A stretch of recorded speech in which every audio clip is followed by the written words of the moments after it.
Shri Gurave Namaha. Shri Chaitanya Manovistam Stapitam Yena Bhutale Swayarupagadamayan Nadati Swapadantikam Manchakapataruvyascha Kripasindhuvya Pachapatitanam Papanevi Vaishnavi Namo Namaha. Jaya Sri Krishna Chaitanya Prabhu Nityananda Sri Advaita Gadadhar Srivasadi Gaura Bhakta Vrinda. Hare Krishna, Krishna Krishna, Hare Hare, Hare Rama, Rama Rama, Hare Hare.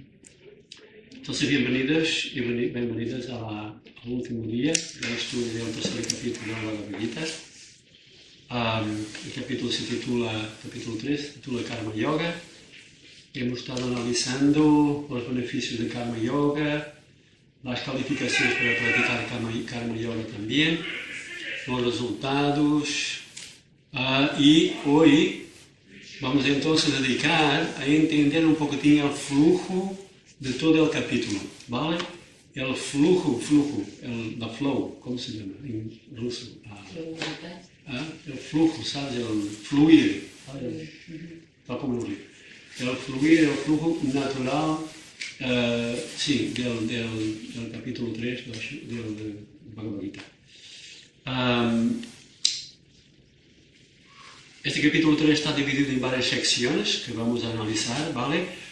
Pero vamos a leer entre todos el capítulo 3. Cada uno coge una sesión de 5 o 6 versos y vamos leyendo y vamos analizando, vamos encajando y entre todos vamos analizando los diferentes niveles de conciencia que coinciden con las diferentes secciones de este capítulo, ¿vale? ¿Vamos a leer en castellano? En castellano, solo en castellano, ¿vale? Muy bien, entonces leemos. Bueno, aquí son 1, 2, 3, 4, 5, 6. Fantástico, mira, del 1 al 9 lee una persona, del 10 al 16 otra persona, del 17 al 24 otra, 25 al 29 otra, 30 al 35 otra y 35 al 42. Vale, son 6 secciones, muy bien. ¿Quién quiere empezar a leer la primera sección? Del texto 1 al 9. ¿Alguien quiere empezar? Solo el castellano, sin Solo sánscrito. castellano. Arjuna dijo: Oye Nardana, o Keshava, si consideras que la inteligencia es mejor que el trabajo fruitivo, ¿por qué quieres hacerme participar en esta horrible guerra? Mi inteligencia se ha confundido con tus ambiguas instrucciones, así que, por favor, dime en definitiva qué es lo más provechoso para mí. La Suprema Personalidad de Dios dijo: Oh inmaculado Arjuna, ya he explicado que hay 2 clases de hombres que tratan de comprender el ser. Algunos se inclinan a entenderlo mediante la comprensión filosófica empírica y otros se inclinan a entenderlo mediante el servicio devocional. Uno no puede liberarse de la reacción por el simple hecho de abstenerse de trabajar, ni puede uno lograr la perfección únicamente por medio de la renunciación.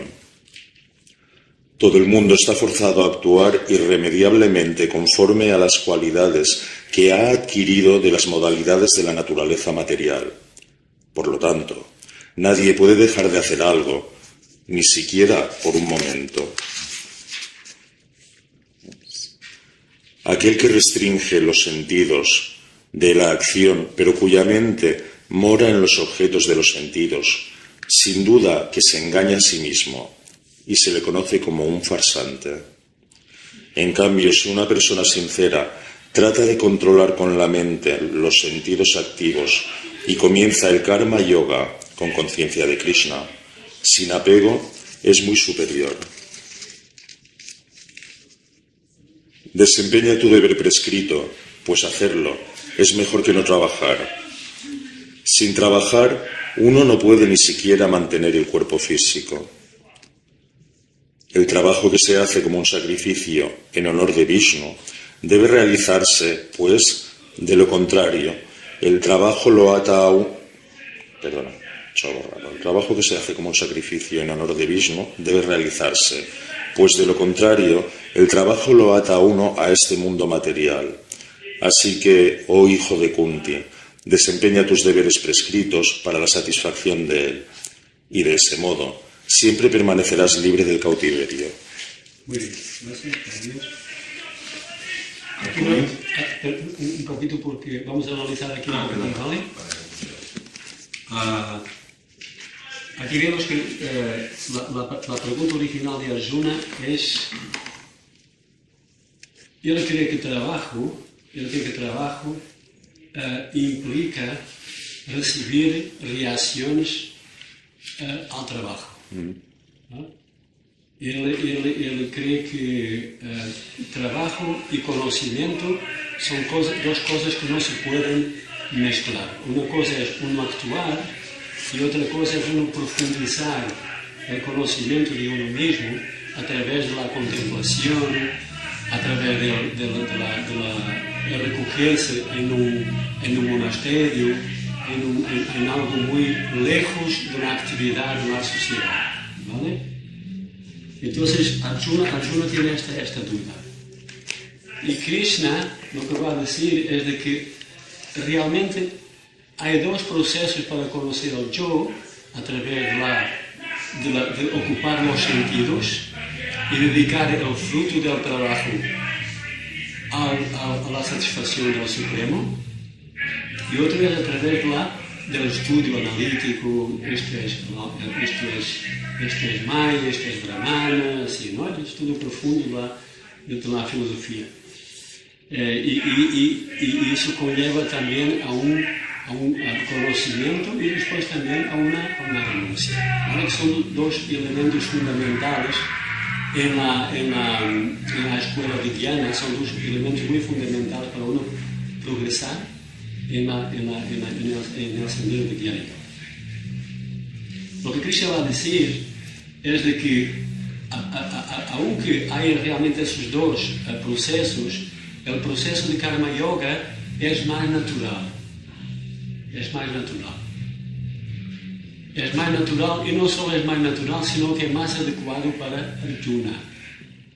¿Por qué? Porque Arjuna identifica-se, él hace parte de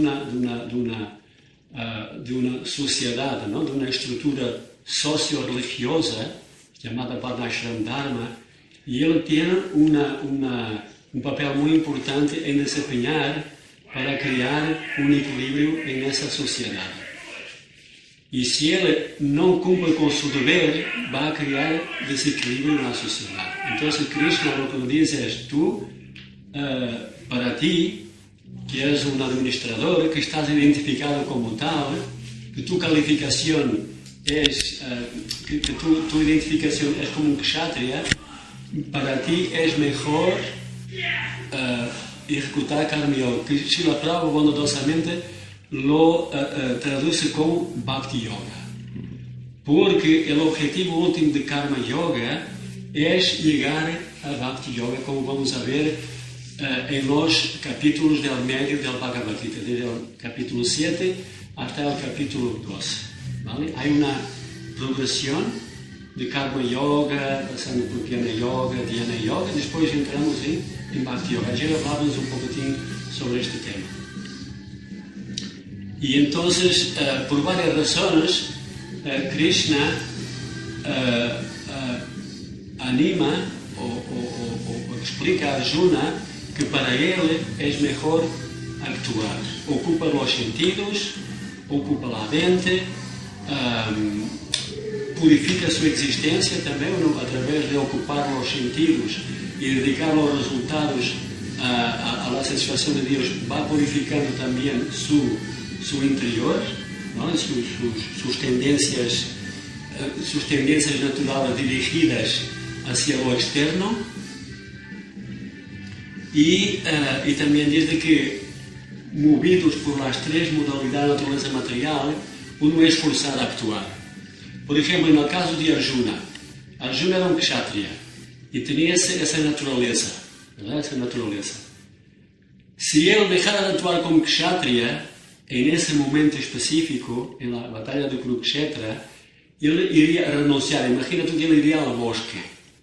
Y en el bosque, él iría a reaccionar a situaciones imprevistas de la vida que acontece a todos nosotros, y a él también le iba a acontecer.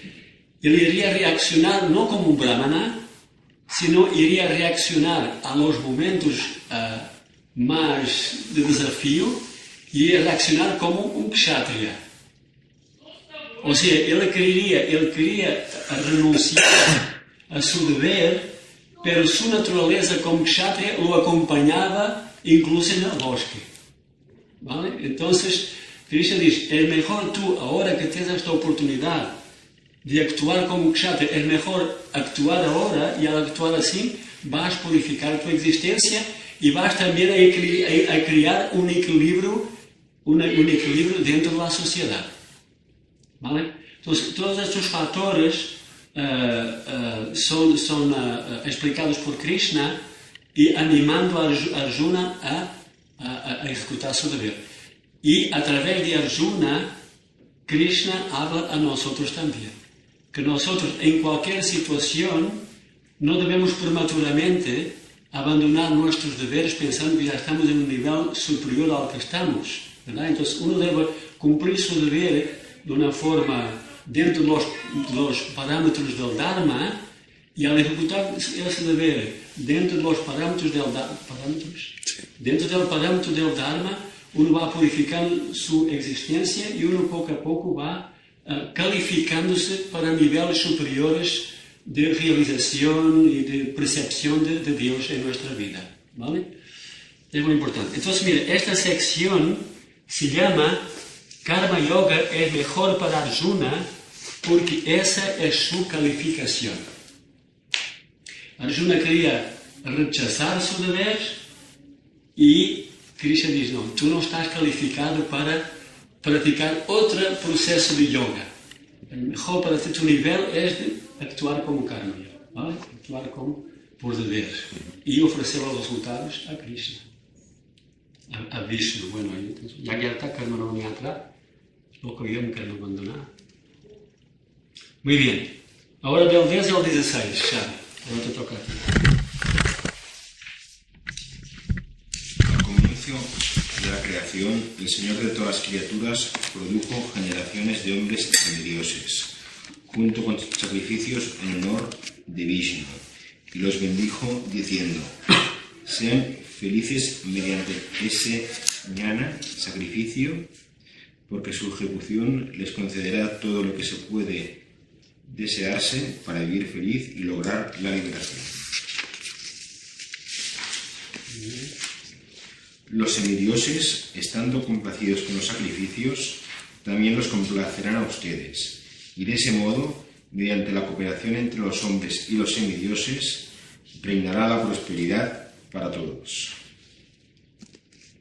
Al ser complacidos mediante la ejecución de yajnas, sacrificios, los semidioses que están a cargo de satisfacer las diversas necesidades de la vida les proveerán a ustedes de todo lo que necesiten. Pero aquel que disfrute de esos regalos sin ofrecérselos a su vez a los semidioses es sin duda un ladrón. Los devotos del Señor se liberan de toda clase de pecados, porque ingieren comida que primero se ha ofrecido en sacrificio.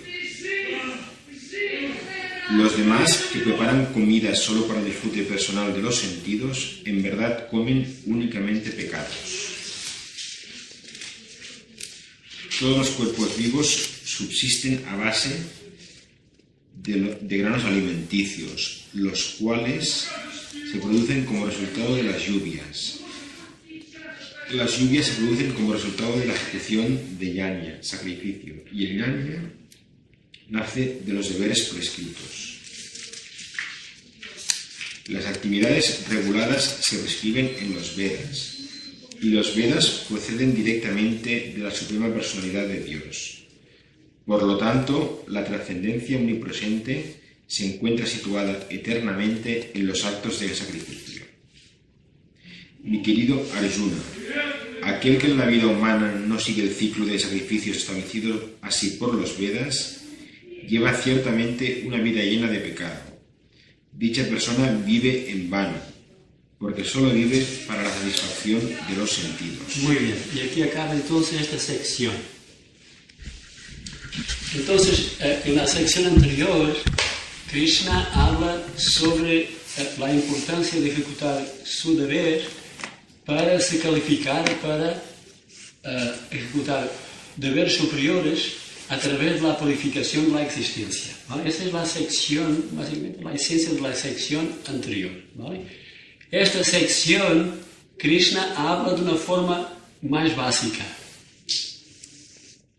Incluso si tú no piensas en purificar tu existencia, aún así el cumplimiento de tu deber es necesario para te mantener en este mundo.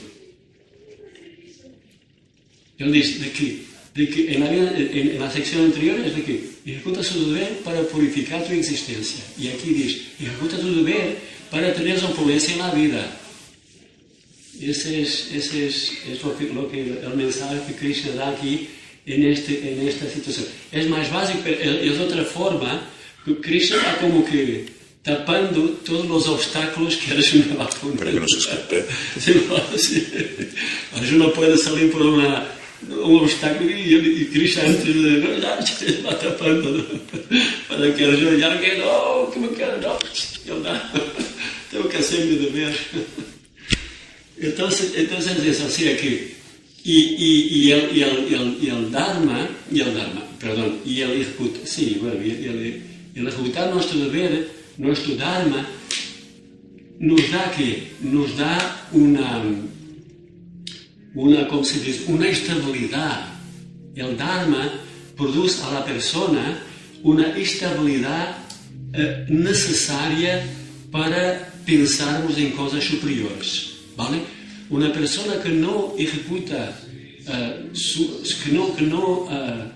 ¿cómo se dice? Que no sintoniza, que no... Sí, puede ser. Sintoniza, que no alinea, Sí. que no alinea su vida con Dharma, lleva una vida, como se dice, regulada. Y la consecuencia es de que la persona tiene una ecología interna ¿cómo se dice? Muy agitada. Y por lo tanto no tiene la capacidad para poder pensar en algo superior al día a día. ¿Vale? Pero el Dharma crea una estabilidad, tanto en el entorno donde vive y también interna. Y esto es muy apropiado para uno poder alcanzar conquistas superiores. ¿Vale? Que básicamente esa es la idea de Krishna, que va poco a poco instruyendo a Arjuna a diferentes niveles hasta llegar al último, ¿no? Abandona todo tipo de ocupación y rinde simplemente a mí. Pero hasta ahí es una, ¿cómo se dice? Diferentes peldaños, ¿no? Entonces, Krishna lo que dice es de que el universo está creado y es mantenido por sacrificio. Y hay una conexión muy íntima entre lo que hacemos y lo que comemos. O sea, hay toda una chakra, toda una rueda, ¿verdad? De diferentes, ¿no? El alimento, las lluvias que son producidas ¿no? por los yagyas son, ¿no? Los vestos críticos que están mencionados en los Vedas, y así va, ¿verdad? Y si uno sigue este círculo así, natural, uno lleva una vida muy sana, una vida opulenta en el sentido que él invoca para su vida cosas que el dinero no puede comprar. Equilibrio, paz, conocimiento superior, ¿vale? Esas cosas todas el dinero no puede comprar. ¿Vale? Entonces hay todo un arreglo universal creado por Dios, por Krishna, para beneficiar al ser viviente en este mundo, ¿vale?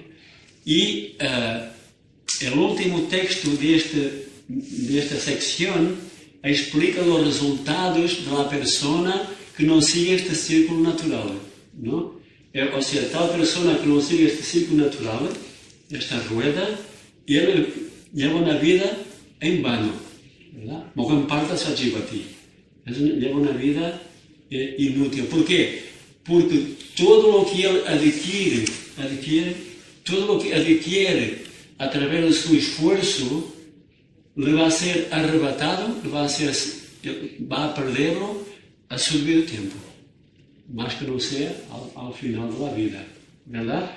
Mientras que la purificación, el sintonizarse con este ruido y todo demás, él va a purificarse, va a llevar una vida equilibrada, va a purificarse y estas impresiones las va a cargar, las va a llevar para próximas existencias, si no llegara a liberarse del ciclo de nacimiento y muerte, ¿vale? Entonces, esto es todo muy importante porque crea una confianza de que el Dharma siempre protege a la persona.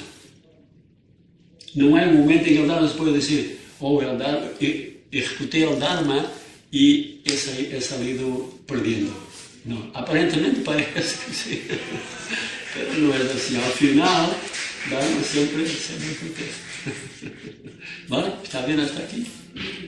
El sacrificio del siglo XXI es cantar rato. Sí. De la meditación. Sí, claro. Ese es el proceso directo debido a la asociación que tenemos con los devotos. ¿Vale? Aquí Krishna está hablando sobre el proceso védico, se puede decir, ¿vale? El proceso gradual, ¿vale? Pero la asociación con los devotos es como coger el ascensor. Uno va rápido, ¿no? No necesita de pasar por los diferentes pisos, ¿verdad? Las diferentes plantas. Sí, eso es. Gracias. Muy bien, entonces continuando, el texto, ahora pasamos a otra sección del texto 17 al 24. Nos toca al hombre de los 6 ojos. Amadeo. Los 6 ojos y una cabeza. Tiene 3 cabezas, ¿verdad? Sí, 6 ojos, 3 cabezas, ¿no? Solo tiene una cabeza. Tanto ojo como un poder ver. Bueno. Pero para aquel cuyo disfrute proviene del ser, cuya vida humana está dedicada a la comprensión del ser y a quien únicamente lo satisface el ser, saciado plenamente, para él no hay ningún deber. Un hombre autorrealizado no tiene ningún propósito que cumplir con desempeño de su deber prescrito, ni tiene ninguna razón para no realizar dicho trabajo, ni tampoco tiene él ninguna necesidad de depender de ningún otro ser viviente.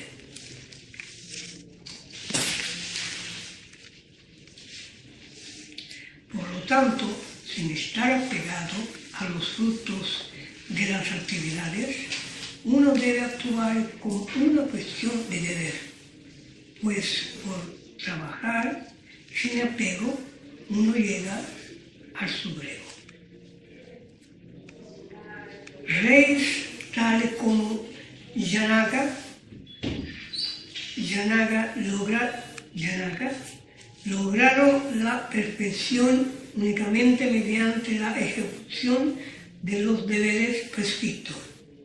Por consiguiente, debes realizar tu trabajo solo para educar a la gente en general.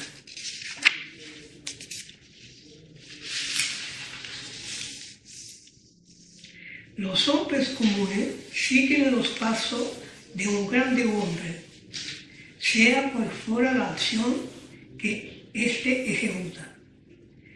Y cualquiera que sea la pauta que él establezca mediante actos ejemplares, el mundo entero la sigue.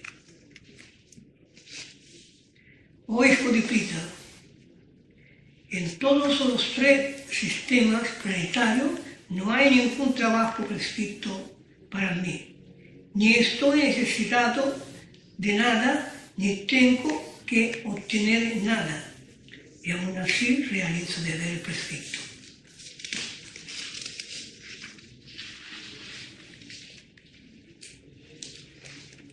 Pues si yo dejara de desempeñar cuidadosamente los deberes prescritos o hijo de casa, sin duda que todos los hombres seguirían mi sendero.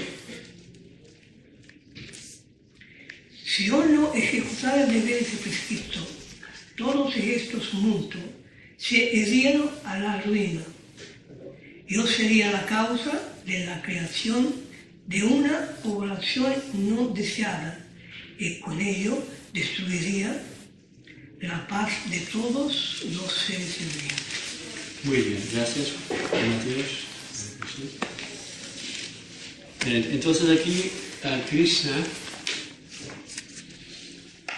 va a decir que incluso tú estás calificado para practicar Jnana Yoga, para practicar el yoga de la contemplación, del retiro, de la meditación, del estudio, aún así tú debes actuar en Karma Yoga. ¿Por qué? Porque a través del Karma Yoga tú, como se dice, tú das ejemplo a los demás. ¿Vale? Y esto es muy importante, porque Arjuna es un líder. Arjuna es un líder. Y siendo un líder, él es un punto de referencia para mucha gente. En el caso de Arjuna, ¿no? Porque realmente es un líder que sobresale en todo, muy importante, ¿no? Arjuna.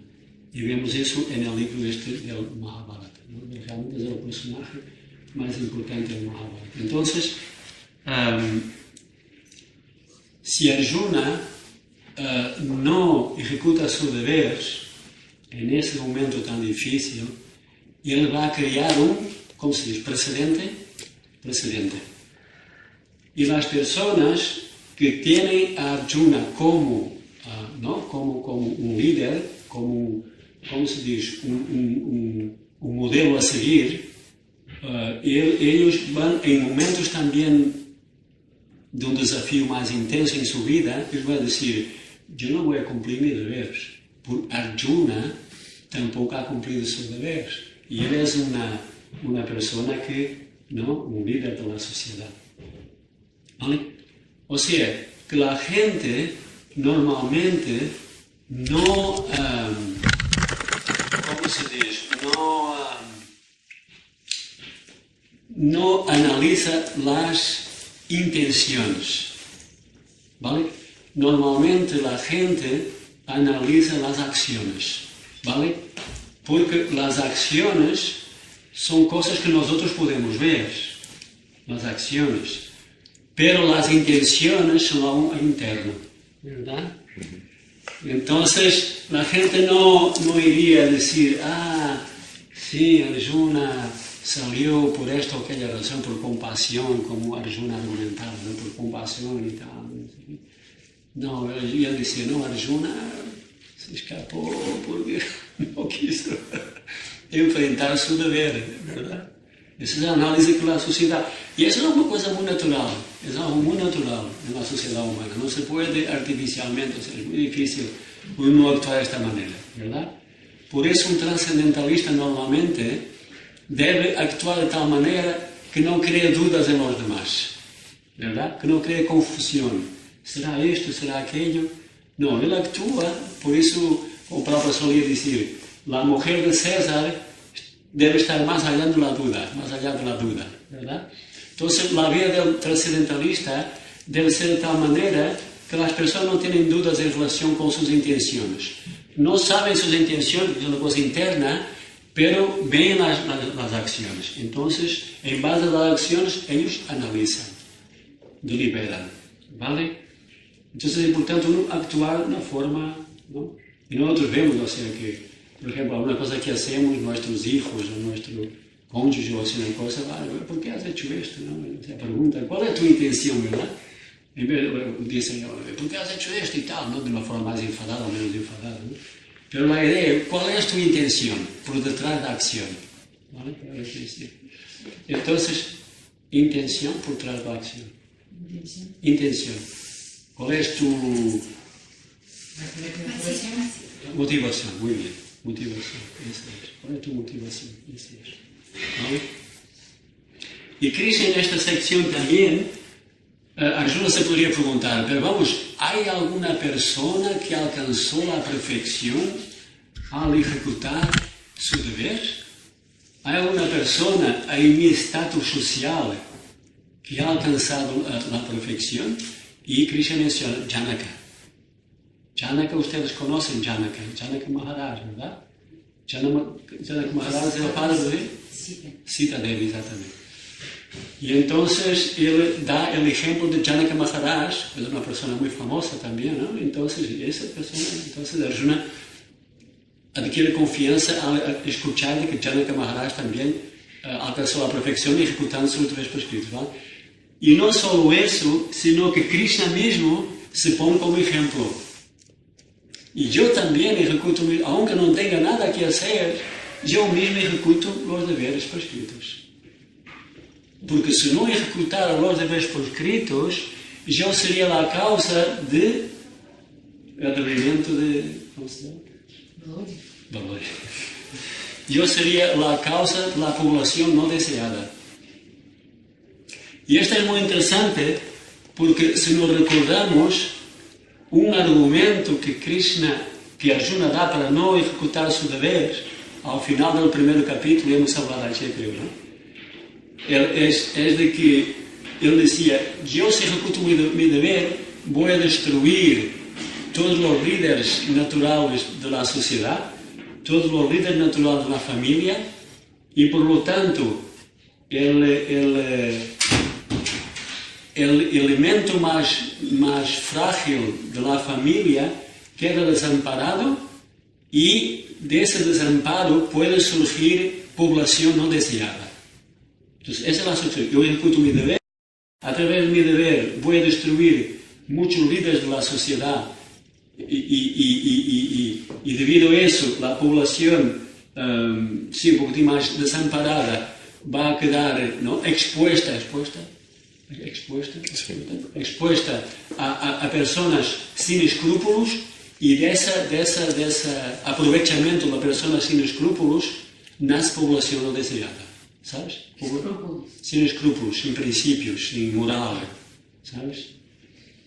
Y entonces Krishna aquí dice justamente al revés: si yo no ejecutara mis deberes, yo sería la causa de población no deseada. Entonces, en este texto, en esta sección en particular, en el texto en particular, que es el texto número...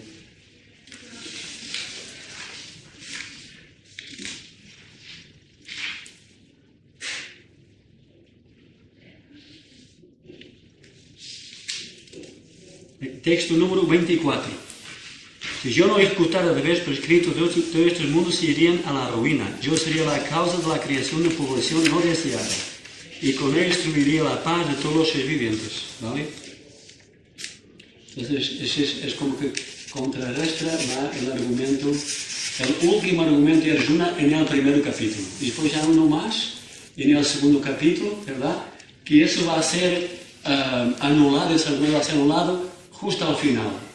Que Arjuna, a una cierta altura, dice: no sé si debo actuar, si no debo actuar, no sé qué es mejor para mí, ¿no? Entonces, al final, Arjuna dice: sí, ahora estoy dispuesto a ejecutar tu deber y tal. Entonces, es al final que Arjuna decide entonces... el estudio. ¿Cómo? Que es el estudio eso, o sea, de ver eso camino correcto. No sé cómo decirlo, más o menos sí. Y bueno, sabemos, entre comillas, entendemos alguna cosa que no es así la vida real, pero ¿cómo es que no? Por eso digo, me pregunto muy bien, que realmente no respetamos y no seguimos estos, no hacemos esto de correcto, digamos, no hacemos, entonces seamos, digamos... Esa es una pregunta que Arjuna va a hacer en la última sección. Para hoy, Tú te la doy, estás interesado, tú eres sabio. no, ahí se dice que la discipulación y cómo fue romper, tal y cual, todo eso, pero ¿cómo es que se rompió? Aún así que Arjuna mismo actuó correctamente, digamos, y Arjuna y Krishna, y Arjuna también, y no sé hasta cuánto, dónde, pero que se transmutó todo, o no sé cómo se dice, que no hay esta fidelidad, digamos, a los deberes, digamos. Sí, no hay porque la gente está completamente distraída. Bueno, pero la gente está porque dice Krishna Arjuna, si tú no haces ese deber, destruye, o sea, entonces Arjuna lo hizo, Krishna lo hizo, Arjuna lo hizo, no sé hasta dónde que lo hizo, pero después no se hizo más. Vale. Vamos a ver entonces, vamos a ver la última sección, seguramente que vas a contestar, ¿vale? Sí. No la tu duda. Vale, gracias. Ya está. Venga, ahora a 25 al 29, ¿vale? Creo que es eso, sí. Otra sección, 25 al 29.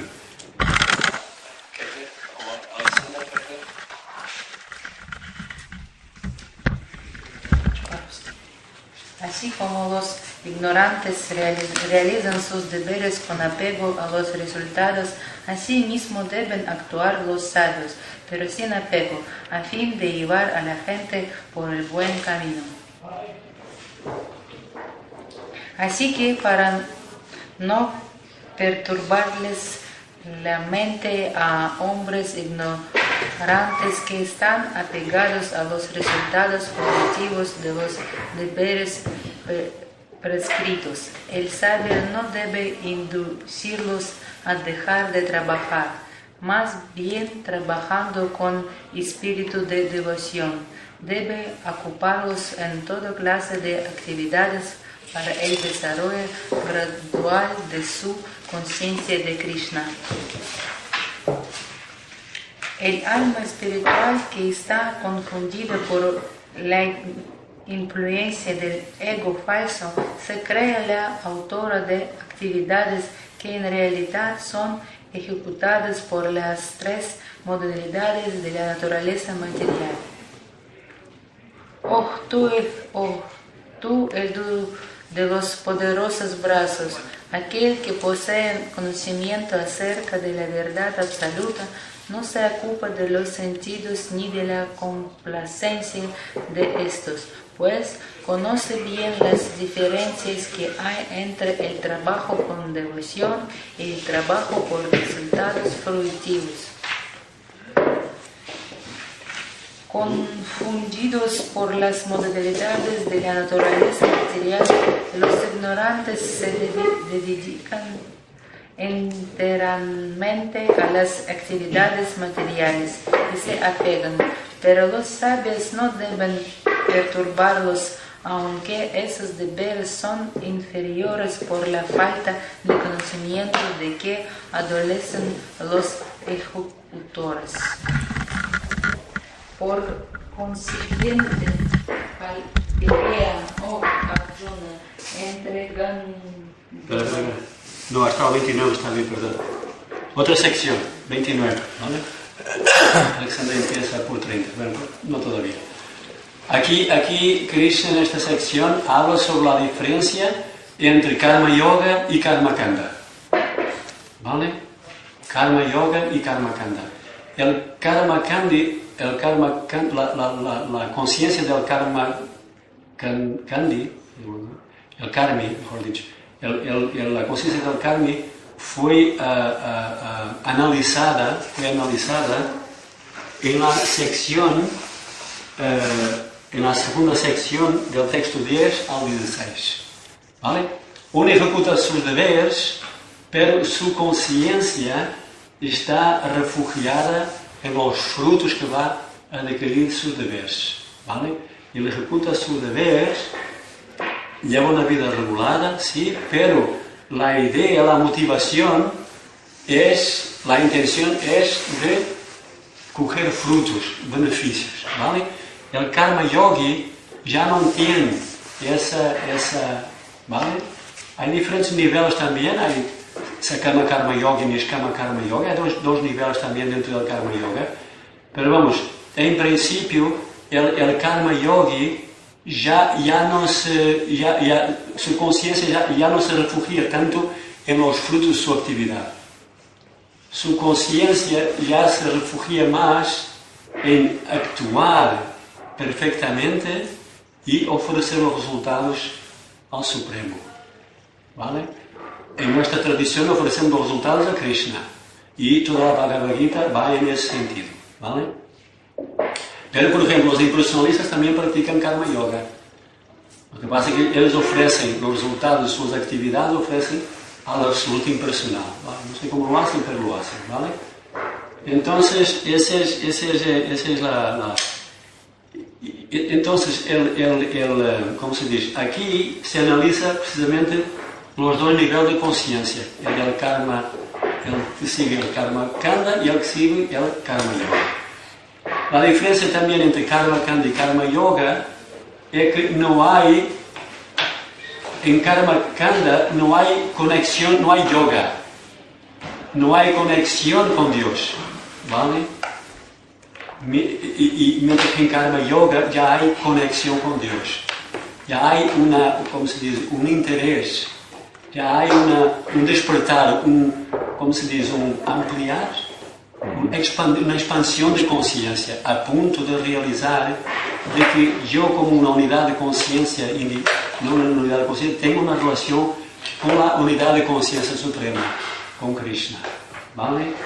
Enquanto el karma kanda, su relación es con los resultados de sus actividades, quer sea en este mundo o también en mundos superiores, ¿vale? Hay aquí un verso muy interesante también que dice, bueno, un verso muy famoso para que crea Mananícola y Ahankara Vimudatma Kartahamiti Manete, que la persona que está confundida se cree que el autor de las actividades, cuando en realidad son llevadas a cabo por la naturaleza material, ¿verdad? Eso no significa de que la responsabilidad exclusiva de nuestras acciones es las tres modalidades, ¿verdad? Si ¿cómo se dice? La responsabilidad exclusiva de nuestras actividades fueran ¿cómo se dice? Atribuidas a las tres modalidades, entonces cuando viene el sufrimiento, nosotros podemos decir, mira, aquí el sufrimiento pues que lo pagan las tres modalidades, ¿verdad? Yo no tengo la culpa, son las tres, ya Krishna dice en la Bhagavad Gita, yo no soy la autora de las actividades, son las tres modalidades, ¿vale?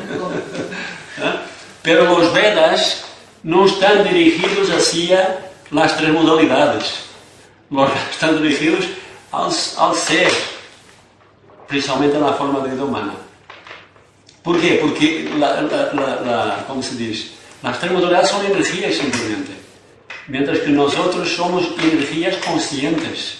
Podemos liberar, podemos elegir, tenemos esta capacidad de elección. Todos los Vedas están realmente dirigidos para el ser. Por lo tanto, se entiende de que el ser también es responsable por sus actos, ¿vale? Pasando a la siguiente sección, del 30 al 35. Ahora toca Alexandra. Por consiguiente, Arjuna, entregándome a mí todas tus obras, con pleno conocimiento de mí, sin deseos de ganancia, sin sentido de posesión y libre de letargo. Aquellas personas que ejecutan sus deberes de acuerdo con mis mandatos y que siguen estas enseñanzas fielmente, sin envidia, se liberan del cautiverio de las acciones fruitivas. pero ha de saberse que aquellos que por envidia no hacen caso de estas enseñanzas y no las siguen están engañados y desprovistos de todo conocimiento y han arruinado sus esfuerzos por lograr la perfección. Incluso el hombre que posee conocimiento actúa conforme a su propia naturaleza, pues todo el mundo sigue la naturaleza que han adquirido de las tres modalidades. ¿Qué puede lograrse con la represión? Existen principios para regular el apego y la aversión relacionados con los sentidos y sus objetos. Uno no debe quedar bajo el control de ese apego y esa aversión, pues ambos son obstáculos en el sendero de la autorrealización. Esto aquí explica los beneficios que uno tiene al ejecutar el karma yoga. ¿Vale? Como el karma yoga me va a practicar. Y al final, como Krishna suele hacer, él da el resultado opuesto a la persona que no practica karma yoga. ¿Vale? Es una persona que sus actividades no tienen grande éxito en la vida. ¿Vale? Entonces, esta es la sección. Y ahora, para encurtar un poquito más, porque estamos casi, ¿no? Son 8:05 ya. Pero hay aquí un verso, el último verso que Alexandra ha leído, el penúltimo. Ahí se chegou a aqui já. ¿Has leído el 35 también? ¿Alexandra? No. Ah, lee. 35 también. Se consiste en desempeñar los deberes de uno, aunque tengan sus imperfecciones, que desempeñar los deberes de otro a la perfección. Es preferible encontrar la destrucción mientras uno ejecuta su propio deber, que el dedicarse a los deberes ajenos, ya que es peligroso seguir el sendero de otro.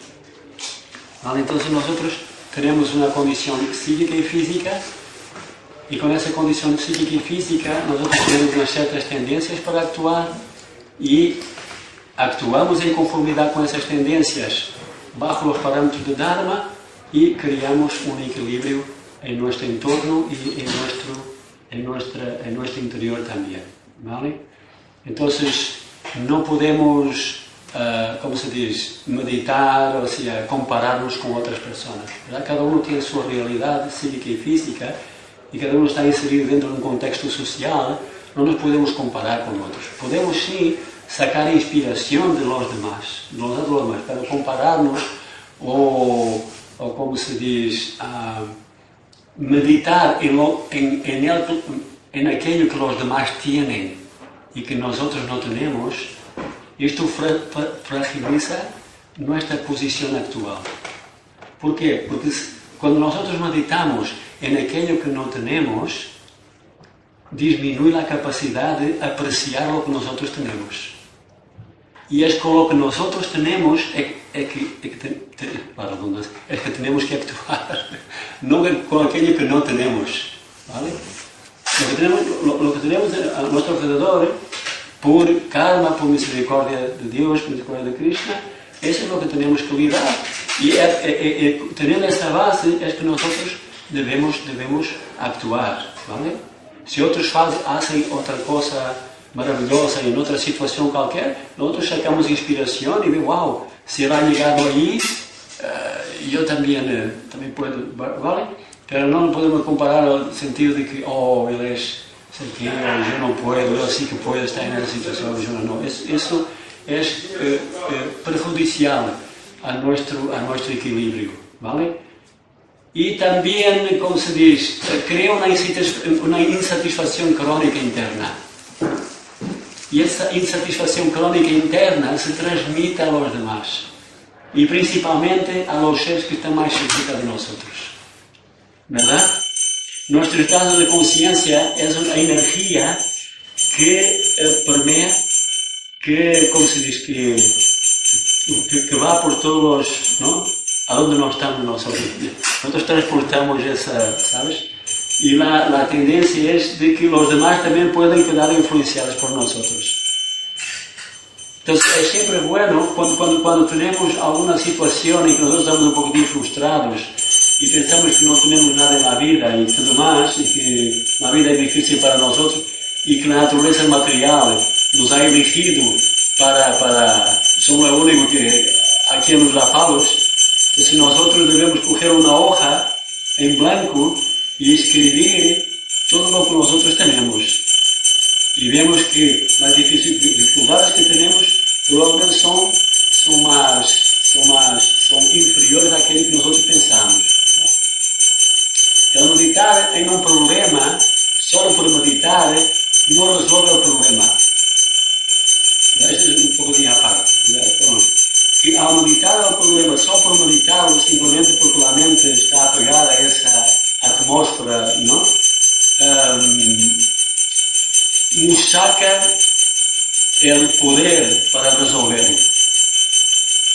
Meditar en el problema simplemente porque la mente está, ¿no? O meditar en una persona de que nosotros no nos gusta, o esto o aquello, como que nos saca la capacidad de solucionar y de tener una actitud proactiva, positiva, para llegar a un nivel superior de conciencia. Entonces, es un truco de la mente. Hay que analizar la mente. Muy bien. Entonces ahora pasamos a la última sección. Y la última sección va a responder a la pregunta profunda de nuestro amigo Mateo.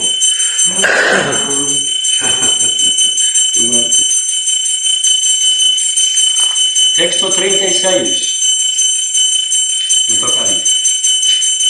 Arjuna dijo, oh descendiente de Vishnu, es lo que impele a uno a los actos pecaminosos, aún involuntariamente, como si se lo obligara a la fuerza.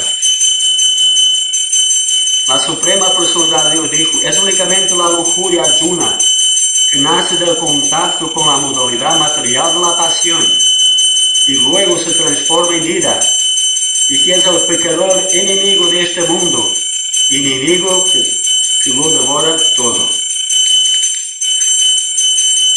Así como el fuego lo cubre el humo, o como a un espejo lo cubre el polvo, o como al embrión lo cubre el vientre, asimismo a la entidad viviente lo cubren distintos grados de esa lujuria.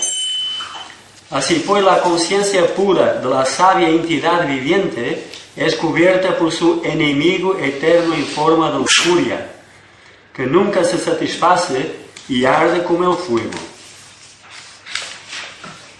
Los sentidos, la mente y la inteligencia son los lugares de asiento de esa lujuria, a través de los cuales ella cubre el verdadero conocimiento de la entidad viviente y la confunde.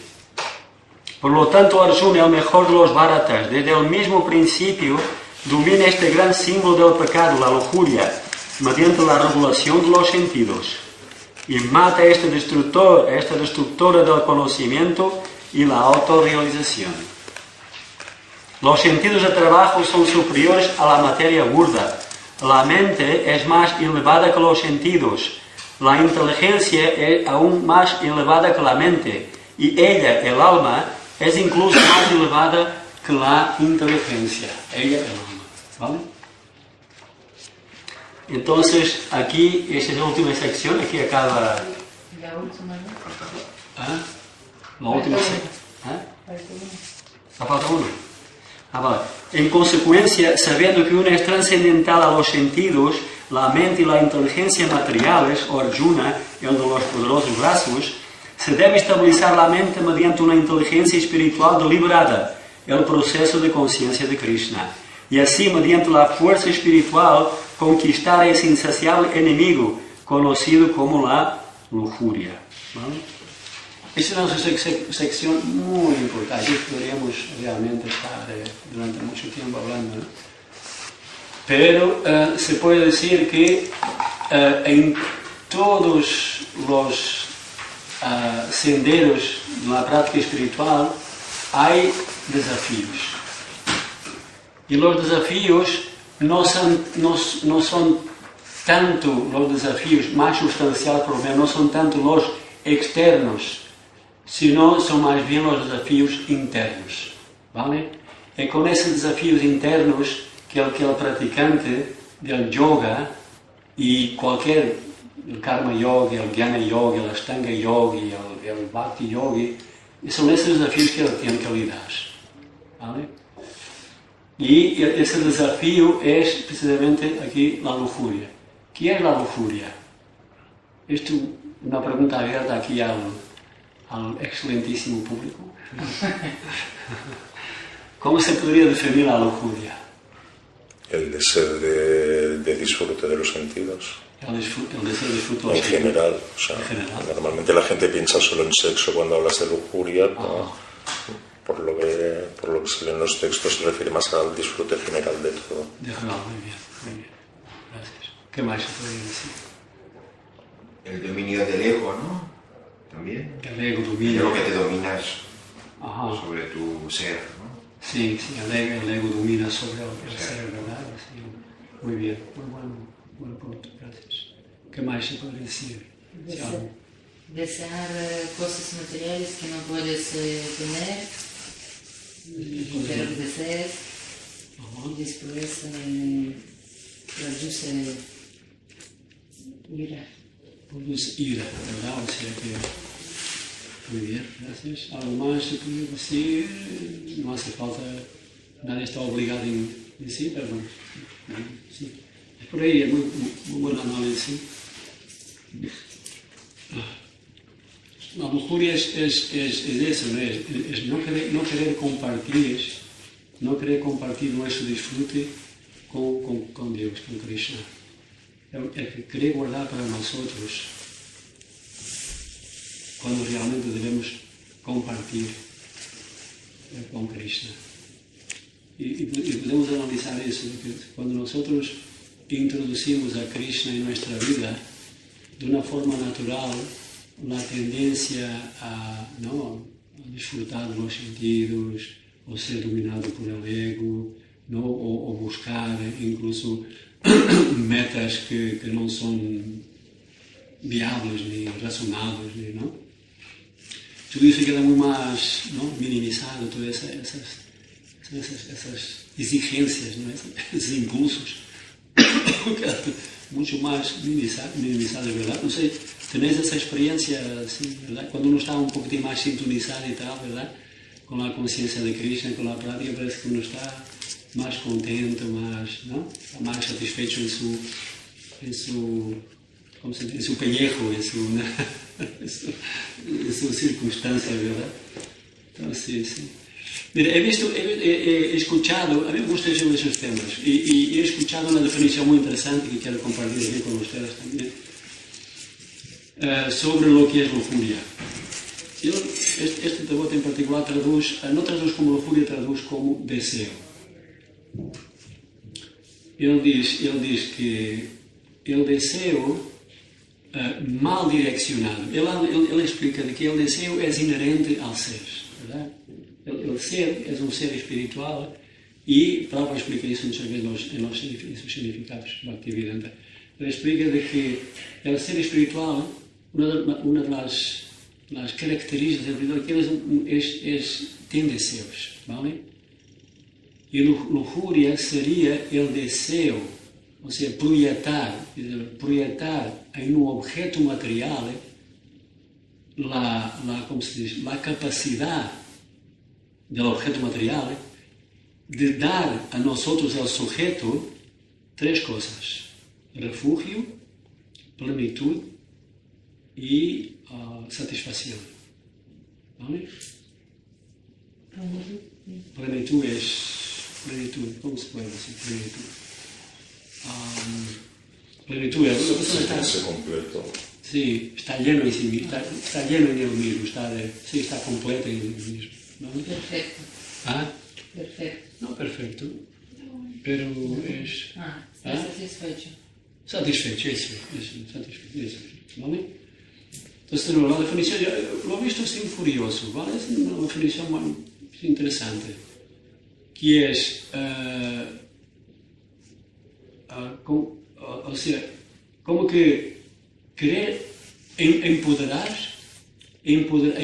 se dice, otorgar poder a un objeto material con la capacidad de nos dar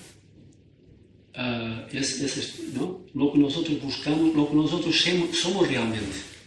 Nosotros somos realmente eso, ¿no?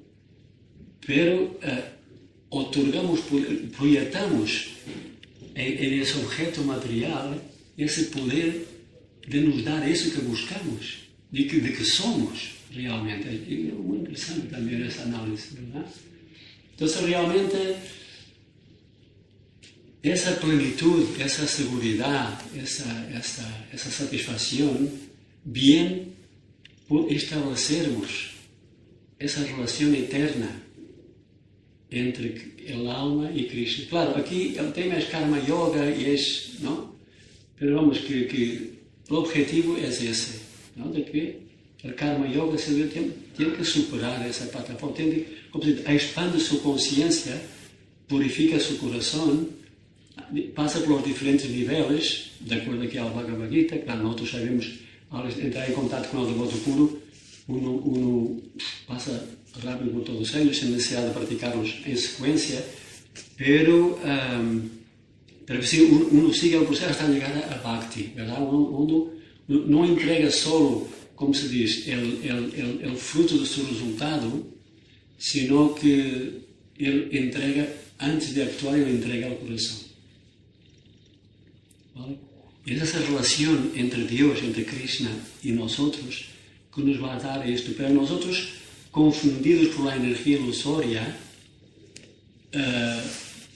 tenemos esa tendencia a buscar en objetos materiales, ¿vale? Eso muchas veces se ve incluso en el relacionamiento social de los seres humanos, ¿verdad? Que nosotros como que por veces entramos en una aventura de exigir a las otras personas que tenemos a nuestro alrededor esa plenitud, ¿verdad? Como que exigimos por palabras o por acciones más directo o más indirecto, como que exigimos a los demás, ¿sabes? Y cuando exigimos, o incluso cuando entramos en un relacionamiento, ¿verdad? Nosotros entramos creyendo que esta persona nos va a resolver todos los problemas que tenemos, ¿verdad? Y eso al principio hasta parece un poco interesante y tal, parece que la cosa funciona de esa manera, pero después viene la rutina, ¿sabes? La rutina, y nos encontramos nosotros en la misma situación que estábamos antes del relacionamiento, tanto el elemento A como el elemento B, ¿no? Y después uno de ellos, o cada uno de ellos, entró con esa expectativa de que esta persona no solamente me va a dar todo lo que yo espero y deseo, todo el equilibrio necesario que yo, ¿no?, de la satisfacción, o por lo menos resolver todas mis paranoias, si entra en esa relación, y no solamente entra con esa conciencia, sino que exige a la persona que compense nuestros condicionamientos, es un gran problema, ¿no? Porque grandes expectativas pueden traer grandes frustraciones, ¿verdad? Entonces, en una persona un poquitín más, ¿cómo se dice?, más informada, más avisada, más consciente, más madura, él no analiza los deberes de los demás. Él se centra en su propio deber, ¿no? Y no se centra en sus derechos, ni se centra en los deberes de los demás. Se centra en sus deberes, y cuando uno se centra en su deber, automáticamente los derechos de los demás están satisfechos. Esta es la ley universal, ¿verdad? Uno se centra en su deber. ¿Cuál es mi deber? En esta situación social, en esta situación situación, lo que sea, a donde estemos, ¿verdad?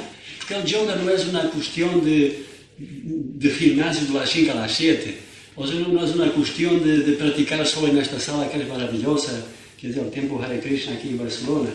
El yoga está más allá de esto, o sea, uno viene aquí, saca la energía suficiente para después llevarla para a donde viva, ¿verdad? Pero el yoga es una manera de ver al mundo, una forma de actuar, ¿verdad? Una forma de actuar, una forma, cumpliendo su deber de una forma amable, con compasión, con tolerancia, con respeto, ¿verdad? Todas esas cualidades que son valores que son importantes para uno avanzar en la vida espiritual, ¿verdad? Y Krishna menciona eso en el capítulo 3, del texto 8 al 12, son 5 versos muy interesantes. Los 20 valores de la vida espiritual, 20 valores espirituales. Texto 13, capítulo 3, texto 8 al 12. Entonces, uno se centra en nuestro deber, y al centrar en nuestro deber, los derechos de la gente están, ¿no? Nos centramos en nuestro deber como trabajadores. El derecho del patrón está satisfecho. El patrón se centra, el jefe, se centra en su deber, y los derechos de los trabajadores también están satisfechos. Pero hoy día es... Si el padrone non si centra, ¿Perdón? se il padrone non si centra in suo deber, Sí, se uno de los dos o qualcuno o el padrone non si centra in suo deber, Ajá. ya refleja. No, está bien. Hay un desequilibrio. Pero digo, refleja, ¿Cómo? ya es refleja. O sea, Refleja, sí. es sí. ya una battuta, es ya un indicio que alguno está faltando en su deber. Eso. Y eso repercute Repercute. a uno, a otro, a otros que están ejecutando su deber, Ajá. repercute que cuando pasa una vez, es una vez. Cuando pasa 2 veces, Ah. que el otro no ejecuta su deber, Ajá. cuando pasa 2 veces ya son 2 veces. Cuando pasa 3, cuando pasa 4, cuanto más pasa, más se desequilibra, equilibrado, se equilibra, Sí. entonces repercute más. Entonces, ya aquí, no sé, yo no sé, soy más. No, está bien, Ya está no me bien. ponga yo una reflexión, digamos, que voy a quedar encima, digamos, sí, que es buena reflexión. lo que estaba diciendo el final, de que comer que se rompió la circulancia, como dice no le importa, ya está, lo dejo ahí, ya. La discusión principal en el siguiente capítulo, ¿vale? Lo Bueno. analizaremos más adelante. No, pero eso Muy bien, me gracias. gustó, Eso. digamos, que... Sí, es eso. Otra cosa aquí también, mira, en el capítulo, en el último texto,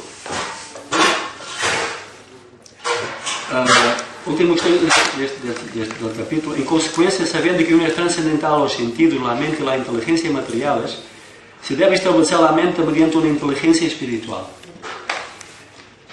Se debe establecer la mente mediante una inteligencia espiritual. ¿Cómo conseguir esta inteligencia espiritual? ¿Qué opinarían ustedes? ¿Cómo adquirir esa inteligencia espiritual? Leer las escrituras védicas. Leer las escrituras védicas, muy bien. Swadhyaya, ¿no? Se llama Swadhyaya, muy bien. ¿Qué más se podría decir? ¿Algo más? Asociación. Asociación, muy bien. Asociación, muy bien. Muy bien. Leer, asociar.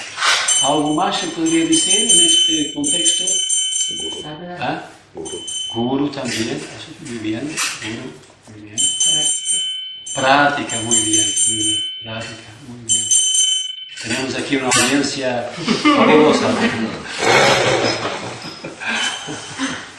De hecho, nosotros tenemos, ¿sabes? Es verdad, o sea, todo nosotros lo que hemos dicho acaba con empieza por eso. Es práctica sadhana, Sadhu Sangha. sadhu sangha, y ler las escrituras Swadhyaya. Sadhana, sadhu sangha, y leer las escrituras Swadhyaya. Y uno haciendo esto, uno practica otro S, que es Shravanam. ¿Verdad? Una asociación, uno aprenda, uno escucha, también habla naturalmente, pero también escucha, y este proceso es el primer proceso del Bhakti Yoga, que es Shravana. Por tanto, es interesante, ¿no? Interesante. Muy bien, ¿alguna preguntita? Son las 8:30. ¿Alguna duda o cuestión sobre este tema? Este capítulo es maravilloso, es muy bonito. Y el capítulo 4 también es maravilloso.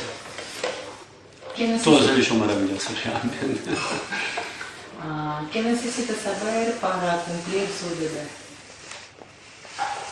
Podemos, bueno, uno se puede preguntar, si uno tiene un maestro espiritual, pregunta al maestro espiritual. ¿Vale? Si uno tiene un maestro espiritual, pregunta al maestro espiritual. Si uno no tiene un maestro espiritual, uno informa-se de las escrituras que son habladas por el maestro espiritual, o entonces simplemente uno usa su sentido común y ve que dentro de una cierta atmósfera donde él vive, dentro de un contexto social, cuál es su cuota, cuál es su parte que tiene que dar para crear un ambiente favorable, aunque sea de coexistencia sana en el... ¿no? Dharma, la palabra Dharma, ¿no? La palabra Dharma viene de la raíz etimológica de la palabra drit, significa lo que mantiene, lo que sostiene. ¿Vale? Entonces se puede analizar de diferentes maneras, de una forma ontológica, de una forma teológica, en un contexto social también. La palabra Dharma se puede analizar de diferentes maneras. ¿Vale? Ontológica sería la esencia del ser. ¿Cuál es la esencia del ser? ¿Cuál es la característica esencial del ser? Que sin esa característica dejaba de ser lo que es. Característica, tal como por ejemplo Prabhupada explica el fuego. El fuego. ¿Cuál es la característica del fuego? Da calor y ilumina, ¿verdad? Sin eso, la palabra fuego no existe, ¿verdad? Entonces, ¿cuál es la característica del ser? Independientemente de ser humano o no sea ser humano. El ser, los acharyas analizaron como la característica del servicio, ¿verdad? El servicio. Todos los seres ejecutan un servicio, ¿no? Sería el Dharma, el Sanatana Dharma. El Sanatana Dharma es ocupación eterna, ¿no? del ser vivo en relación con el absoluto, con Krishna. Se podría analizar de esa forma ontológica.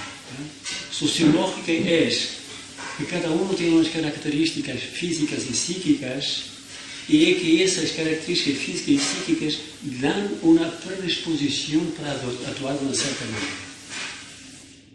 ¿Vale? Dan una predisposición para actuar de una cierta manera. Entonces nosotros tenemos 4 tipos de personas. Tenemos el intelectual, tenemos el administrador, tenemos el comerciante y tenemos la persona que le gusta asistir a los demás, ¿vale? Entonces 4 tipos de personas que existen en todo tipo de sociedades, independientemente de ser Varnashram, sea en la India, sea en Portugal, sea en España, sea en Ucrania, esos 4 tipos de personas existen. Y después tenemos también la parte teológica, que es la parte del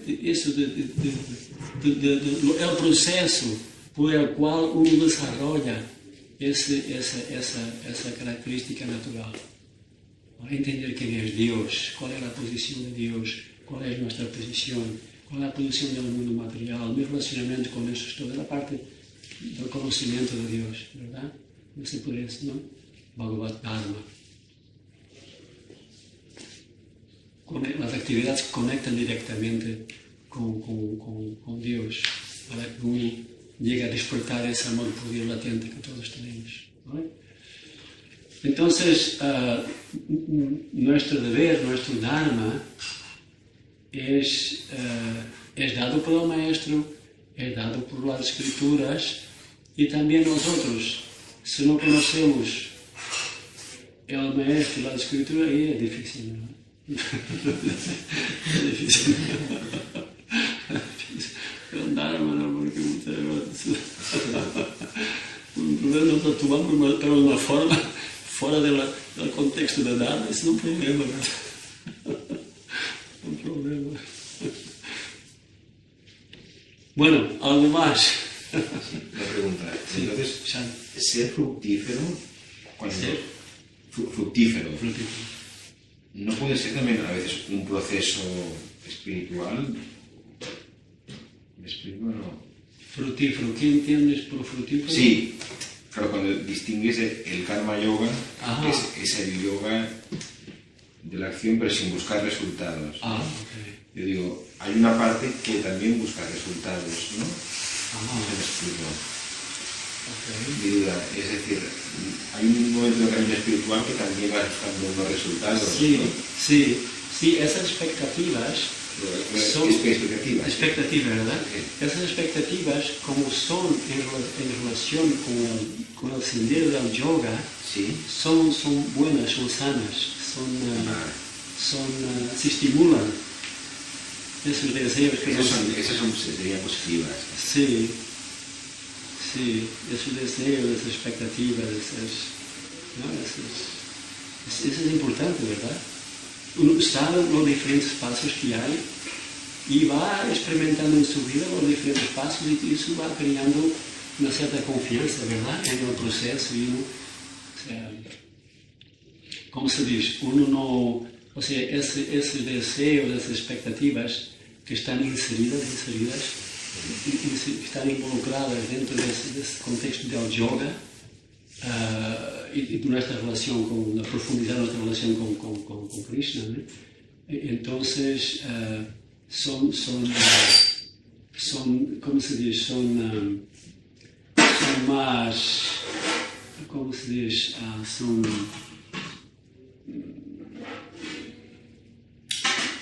Son más focalizadas al saber las diferentes etapas que nosotros vamos encontrando durante el proceso de la práctica. ¿Vale? Pues si uno no tiene un conocimiento previo de las diferentes etapas por las cuales nosotros vamos pasando, la mente queda muy... ¿Qué es la experiencia? La experiencia espiritual, ¿qué es la experiencia material? ¿Sabes? Si sabemos las diferentes etapas, entonces claro, he leído, he escuchado, entonces, claro, estoy experimentando esta etapa, ¿sabes? Entonces son expectativas, son deseos, son buenos, son sanos. ¿Está bien? Sí, era eso. ¿Algo más? Bueno, nos quedamos aquí, son las 9:20. Mira, del fondo del corazón, quiero dar gracias a todos ustedes que están aquí, que han unido aquí, y que realmente, Alexandra, que ha estado en todas las clases, muy amable, muchas gracias. Y realmente sin ustedes, vuestra presencia, yo no hubiera podido profundizar un poco también el conocimiento, que ya podría tener algún conocimiento un poco sobre este capítulo. Entonces, estar aquí con ustedes estimularem con preguntas y con comentarios y todo más fue siempre muy bueno para mí. Muchas gracias. Y ya empezaremos, a lo mejor al año que viene, empezaremos otro capítulo, sí. Queremos acabar el Bhagavad Gita. Srila Prabhupada aqui, Sadhu Sangha aqui,